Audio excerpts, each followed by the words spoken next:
Oh, the Olympics are in full swing, just a stone's throw from North Korea. And as the regime continues its propaganda push, there's word the White House may be open to some preliminary talks with the North. But are we just being tricked by Kim Jong-un's creepy cheer squad?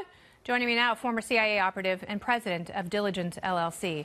It's Mike Baker. Mike, I am shocked how normally intelligent people are so gullible, and they are not thinking what is happening to these cheerleaders' families back home in Pyongyang as an insurance policy that none of the 200-plus young women will defect. No, amen, sister. That's absolutely true. Look, remember when that show came out, The Handmaid's Tale, and people breathlessly talked about how the Trump administration is bringing that to real life, and it's, oh my God, we're living through The Handmaid's Tale. These same people look at this group of North Korean cheerleaders and say, look, they're so synchronized, and how aren't they cute? And imagine if Joe Biden, just think if the previous vice president had been sitting in Mike Pence's chair at the Olympics with Kim's sister behind him, the headlines would probably have read, Joe shows steely resolve in ignoring. It would not have gone the way it's gone. So I think you're absolutely right. Look, the whole concept is if it takes a dig at Trump, even if it means phrasing headlines so that it appears to be, assisting the propaganda of North Korea, then it's okay. As long as it shows that we're taking another dig at the Trump administration, it's absolutely insane. It is insane. And she's basically Ava Braun. And people are either not looking into what we know of her backstory, or they are just ignoring it to score a political point.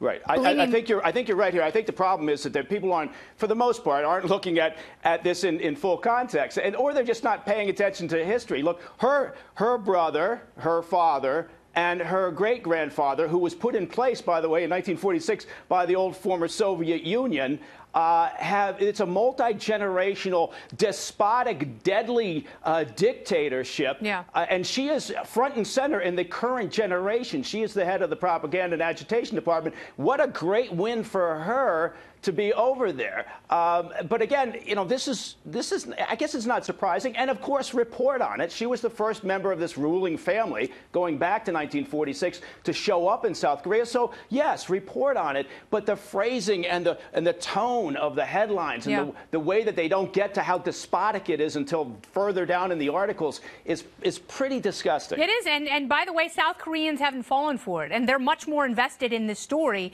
because they have family members they haven't been reunited with in decades. And they would love to see a reunified peninsula, but not because of propagandizing and hostage holding at the hands of a nuclear-armed dictator.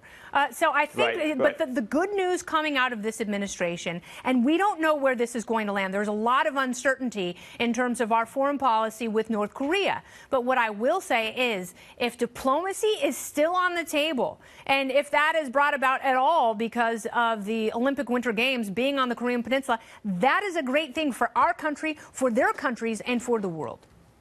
Right, and it's not happening in a bubble. It's not as if the Trump administration decided they're going to do this. We're having constant discussions off the radar screen with South Korea, with Japan, and with other allies in the region. These things don't just happen, piecemeal or by happenstance. So this idea that perhaps we are willing to talk, you're absolutely right. You should keep a channel of communication open while maintaining the sanctions, being pragmatic about what the reasoning is behind North Korea doing this propaganda push for the Olympics. Fine. Keep the channel of communication open. We're working closely with the South Koreans. If I could just say one thing about how brutal the regime is in North Korea. An Auschwitz survivor was part of a panel that spent a fairly long time interviewing survivors of the gulags in North Korea and others.